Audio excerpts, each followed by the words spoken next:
அன்பிற்குரிய தமிழக மக்களுக்கும் உலகெங்கும் வாழும் தமிழர்களுக்கும் வணக்கம்.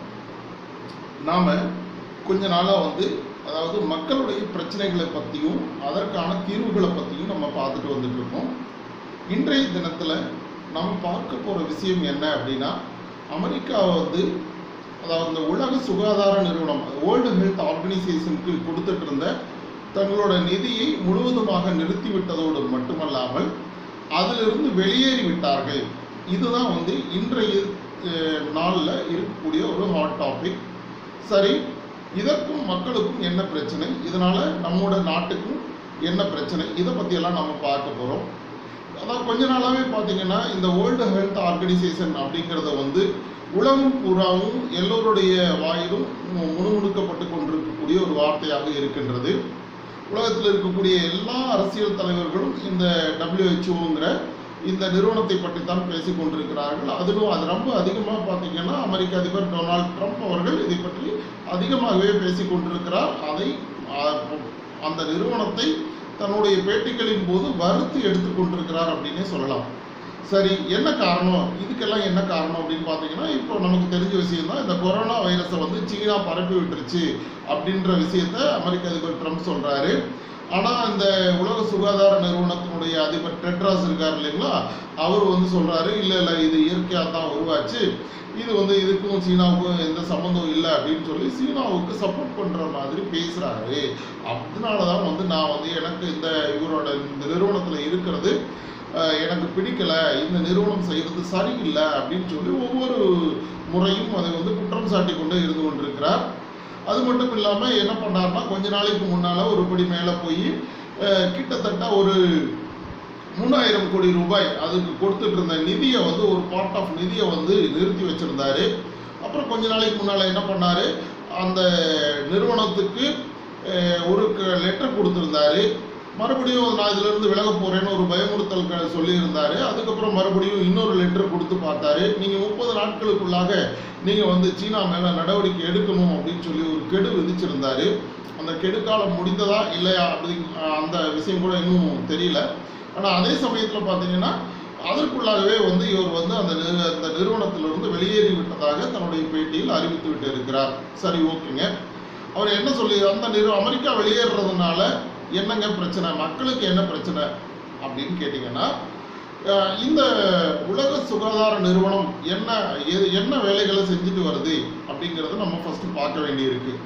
அதாவது உலகம் முழுவதும் இருக்கக்கூடிய மருத்துவ ரீதியான தொழில்நுட்ப ஆலோசனைகளை ஒவ்வொரு நாடுகளுக்கும் இது வழங்கிட்டு இருக்கு. சரிங்களா, இந்த மாதிரியான அட்வான்ஸ்டு டெக்னாலஜி வளர்ந்துருக்கு, இந்த டெக்னாலஜி நீங்கள் யூஸ் பண்ணி மக்களுக்கு நீங்கள் ட்ரீட்மெண்ட் கொடுக்கலாம் அப்படின்னு ஒவ்வொரு நோய் சம்மந்தமாகவும் இவங்க கொடுத்துட்டு இருக்காங்க. கைடன்ஸை கொடுக்குறாங்க கண்ட்ரீஸ்க்கு, நாடுகளுக்கும், ப்ளஸ் அந்த நாடுகளில் இருக்கக்கூடிய மருத்துவர்களுக்கும் இவர்கள் தொழில்நுட்ப ஆலோசனைகளை கொடுக்குறாங்க. அதுக்கப்புறம் இதில் ஸ்கேம் அலர்ட் கொடுக்குறாங்க. எதெல்லாம் தவறான சிகிச்சை முறை, எதெல்லாம் தப்பு, எந்த மெஷின்லாம் டூப்ளிகேட், இந்த மாதிரி விஷயங்கள் எல்லாம் இவங்க அலர்ட் கொடுக்குறாங்க. அதுக்கப்புறம் என்ன பண்ணுறாங்க அப்படின்னா, பப்ளிக் அவேர்னஸ், அதாவது இந்த கைக்கு சோப் போட்டு கழுவுங்க, இந்த மாதிரிலாம் சொல்கிறாங்க இல்லைங்களா. இந்த மாதிரி ஒரு அவேர்னஸ், எந்த விதமான நோய்க்கு எந்த விதமான முன்னெச்சரிக்கை நடவடிக்கைகளை மேற்கொள்ள வேண்டும் அப்படின்ற விஷயத்தை இவங்க மக்களுக்கு சொல்லிக் கொடுக்குறாங்க. சரிங்களா, சரி, ஓகே. இது ஒரு தனியார் அமைப்பா அப்படின்னு கேட்டிங்கன்னா, இது ஒரு தனித்துவமான அமைப்பு அப்படின்னு சொல்லலாம். இதில் யாரெல்லாம் மெம்பராக இருக்காங்க அப்படின்னா, உலகத்தில் இருக்கக்கூடிய பெரும்பாலான அனைத்து நாடுகளுமே இதில் மெம்பராக இருந்துகிட்டு இருக்காங்க. சரி, ஓகே.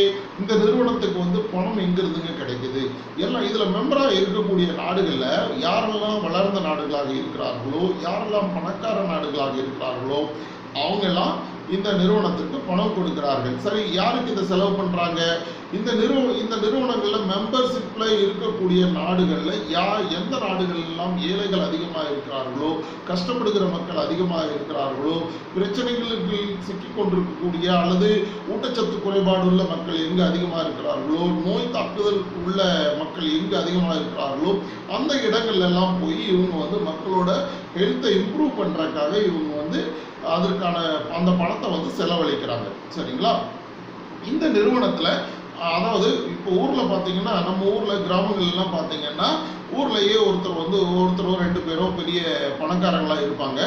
அவங்க என்ன பண்ணுவாங்கன்னா, ஒரு கோயில் விசேஷமோ அல்லது வேறு ஏதாவது ஒரு ஃபங்க்ஷன் நடக்குது அப்படின்னா, அந்த இடத்துல உடனடியாக அந்த ஊரில் இருக்கக்கூடிய அந்த முக்கியஸ்தரை போய் பார்ப்பாங்க. பார்த்த உடனே அவர் ஒரு பெரிய நன்கொடையை கொடுப்பாரு. அதுக்கு அவருக்கு மேடையில் அவர் முன்னால் உட்கார வச்சு கௌரவப்படுத்துவாங்க. இதெல்லாம் நம்ம அன்றாட வழக்கத்தில் பார்த்துக்கிட்டு இருக்கிறதா. அவர் இன்னும் சிலர் அவரை ஊர் நாட்டாமைன்னு கூட சொல்லுவாங்க சில இடங்கள்ல. இந்த மாதிரி உலகத்திற்கே நாட்டாமையாக இருந்து கொண்டிருக்கக்கூடிய நாடு தான் அமெரிக்காங்கிறது நம்ம எல்லாருக்குமே தெரியும். அப்படிப்பட்ட ஒரு நாட்டாமை அந்தஸ்துல இருந்துகிட்டு இருக்கிறதுனால இந்த அமெரிக்கா என்ன பண்ணும் அப்படின்னா, வருஷத்துக்கு $450 பில்லியன் மதிப்பிலான தொகையை இவங்களுக்கு கொடுத்துருவாங்க. சரிங்களா? இவ்வளோ பெரிய தொகையை கொடுக்கக்கூடிய இந்த நிறுவனத்திற்கு கொடுக்கக்கூடிய ஒரே நாடு இந்த அமெரிக்கா மட்டும்தான். மற்ற நாடுகள் எல்லாம் குறைவான தொகை தான் கொடுக்குறாங்க. உதாரணத்துக்கு எடுத்துக்கிட்டோம்னா, இந்த சீனா உலக பொருளாதாரத்திலே 2வது இடத்துல இருந்துகிட்டு இருக்கு. ஆனாலும் அவங்க கொடுக்கக்கூடிய வருஷத்துக்கு எவ்வளோ கொடுப்பாங்க அப்படின்னா $40 பில்லியன் தான் அவங்க இந்த நிறுவனத்துக்கு கொடுத்துக்கிட்டு இருக்காங்க. அதாவது 450 பில்லியன்ங்கிறது எங்க, 40 பில்லியன் அப்படிங்கிறது எங்க?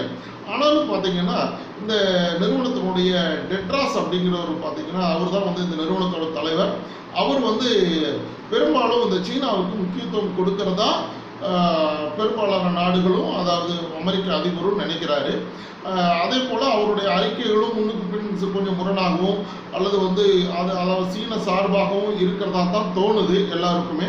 அப்படிப்பட்ட சூழ்நிலையில் அவர் என்ன பண்ணுறாரு, அதாவது நீங்கள் நடவடிக்கை எடுக்கணும் அப்படின்னு சொன்னோன்னா அவர் சொல்கிறாரு, இல்லைங்க இப்போல்லாம் நடவடிக்கை எடுக்க வேண்டாம், உடனடியாக போய் விசாரிங்க. உகானில் போய் யார் அதை கண்டுபிடிச்சது, அந்த உகான் ஆய்வகத்தில் போய் அந்த ஆய்வகத்திலேருந்து கொரோனா கசிஞ்சுதா அல்லது அது இயற்கையாகவே உருவாச்சா, போபால்லேருந்து உருவாச்சா, எப்படிப்பட்டதா, அல்லது இந்த விலங்கின சந்தைகள்லேருந்து உருவாச்சா, அதை போய் விசாரிச்சுட்டு வாங்க அப்படின்னு சொல்கிறாரு.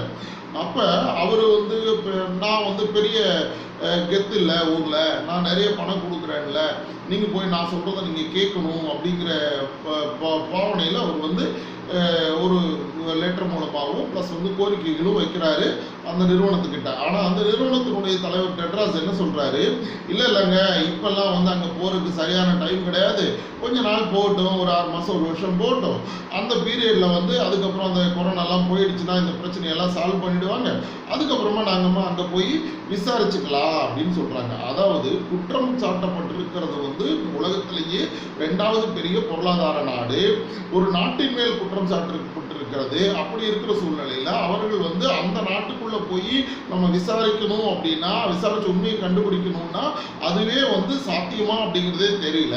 இப்படிப்பட்ட நிலைமையில இவர் 1 வருஷம் கழிச்சோ 6 மாதம் கழிச்சோ 2 வருஷம் கழிச்சோ போய் விசாரிச்சாருன்னா கண்டிப்பாக ஆதாரங்கள் அளிக்கப்பட்டு விடும்.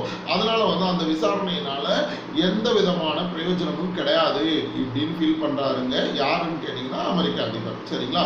இதனால இவர் என்ன பண்ணாரு, எல்லாரும் சொல்லி பார்த்தாரு, எதுவுமே கேட்கல. உடனே இன்னைக்கு என்ன அறிவிச்சிட்டாருன்னா அதிரடியாக அறிவிச்சிட்டாரு, இந்த நிறுவனத்தில் நாங்கள் விளைவிக்கிறோம், இந்த நிறுவனத்துக்கு எங்களுக்கும் சம்மந்தம் இல்லை, இந்த நிறுவனத்துக்கு 10 பைசா பணம் நாங்கள் இனிமேல் தரமாட்டோம், நாங்கள் வெளியேறிவிட்டோம் அப்படின்னு ஒரே அடியாக அறிவிச்சிட்டாருங்க. சரி, ஓகே.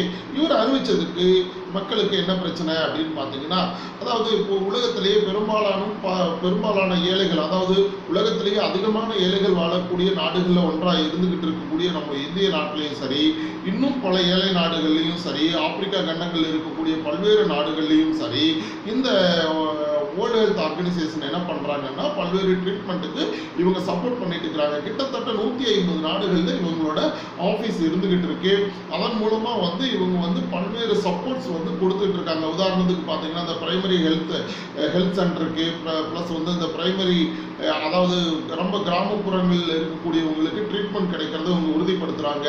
அப்புறம் மருந்துகளினுடைய தரம், ஒரு நாட்டில் ஒரு மருந்து கண்டுபிடிக்கிறாங்கன்னா அந்த மருந்து தரமானதா, உதாரணத்துக்கு இந்த ஹைட்ராக்சிக்ளோரோகுயினை கூட பயன்படுத்துறது தவறு, அதை பயன்படுத்தினா அதிகப்படியான இறப்பு ஏற்படுகிறது, அதாவது டெத் ரேட் அதிகமாக இருக்குது, அதனால அந்த மெடிசனை பயன்படுத்தாதீங்கன்னு இப்போ சமீபத்தில் சொல்லியிருந்தாங்க. இப்போ அது மாதிரி நீங்கள் எந்த மருந்துகளை பயன்படுத்தலாம், எந்த விதமான ட்ரீட்மெண்ட்டை பண்ணலான்னு சொல்லி ரெக்கமெண்ட் பண்ணுறது இவங்க தான் பண்ணுறாங்க.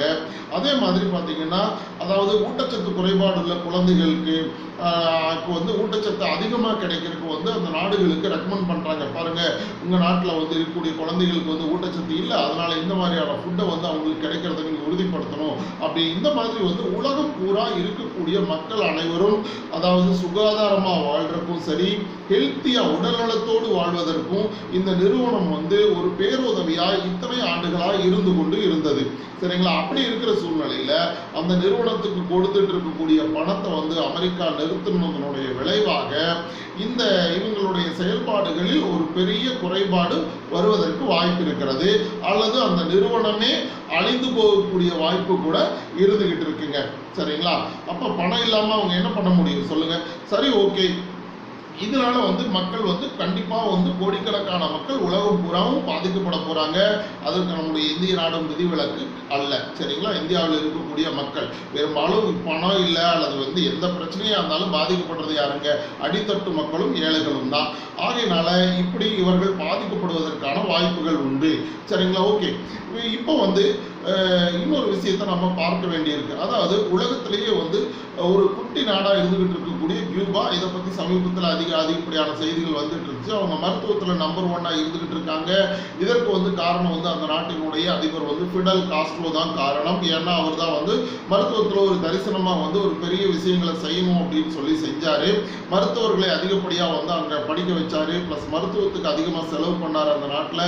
அதன் மூலமாக இன்னைக்கு இந்த கொரோனாவுக்கு எதிர்ப்பாக போராடுற குரூப்ல பல நாடுகளுக்கும் இந்த கியூபாவினுடைய மருத்துவர்கள் போய் வாலண்டரி சர்வீஸா பண்ணி அந்த நாட்டின் மேல இருந்த கெட்ட பெயரை எல்லாம் நீக்கி அந்த நாட்டிற்கு ஒரு நல்ல பெயரையும் மதிப்பையும் மரியாதையும் அந்த மருத்துவர்கள் வாங்கி கொடுத்திருக்கிறார்கள்.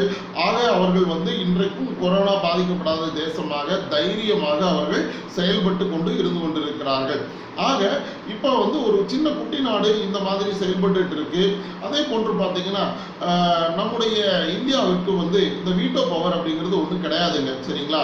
அதாவது மற்ற எல்லா நாடுகளுக்கும் வீட்டோ பவர். இந்தியாவிலையும் எல்லாமே கேட்டு பார்த்தாங்க. ஏங்க, நாங்கள் அணுகுண்டு கண்டுபிடிச்சிட்டோம், ப்ளஸ் வந்து நாங்கள் உங்களுக்கு ஈக்குவலாக வந்து ஏவுகணைகள் கண்டுபிடிச்சிட்டோம், நீர்மூழ்கி கப்பல்கள் நாங்கள் கண்டுபிடிச்சிட்டோம், அணு ஆயுத நீர்மூழ்கி கப்பல் கூட எங்ககிட்ட இருக்குங்க. உங்ககிட்ட இருக்கிற எல்லா விதமான குண்டுகள், எல்லா ரசாயன குண்டுகள் அத்தனையுமே எங்ககிட்ட இல்லாததே கிடையாதுங்க. அப்படி இருக்கும் பொழுது நீங்க ஏங்க எங்களுக்கு நீங்க கொடுக்க கூடாது அது அப்படின்னு சொல்லி கேட்டாங்க. உலகத்திலேயே அதிவேக ஏவுகணைகள் எங்ககிட்ட தான் இருக்கு, இப்படி சில சிறந்த செயல்பாடுகள் இந்தியா கிட்ட இருக்கு அப்படின்றப்ப நீங்க எங்களுக்கு வீட்டோ பவர் கொடுக்கணும் அப்படின்னு சொல்லி கேட்டாங்க. சீனாவுக்கெல்லாம் கொடுத்துருக்கீங்க, எங்களுக்கும் நீங்க தரணும் அப்படின்னு பல தடவை இந்தியா போராடி பார்த்தோம். இந்த வீட்டோ பவர் அப்படிங்கிற ஒரு விஷயத்தை இந்தியானால வாங்கவே முடியலங்க. சரிங்களா?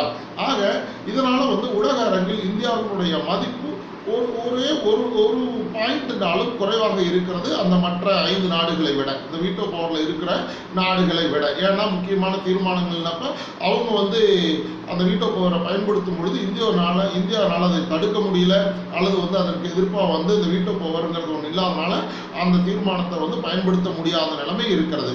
ஆகையினால வந்து இப்போ இந்த இடத்துல என்ன பண்ணலாம் இந்தியா அப்படின்னா, இந்த இடத்துல வந்து இந்தியா முன்னின்று செயல்பட வேண்டிய தேவை ஏற்பட்டிருக்கிறது.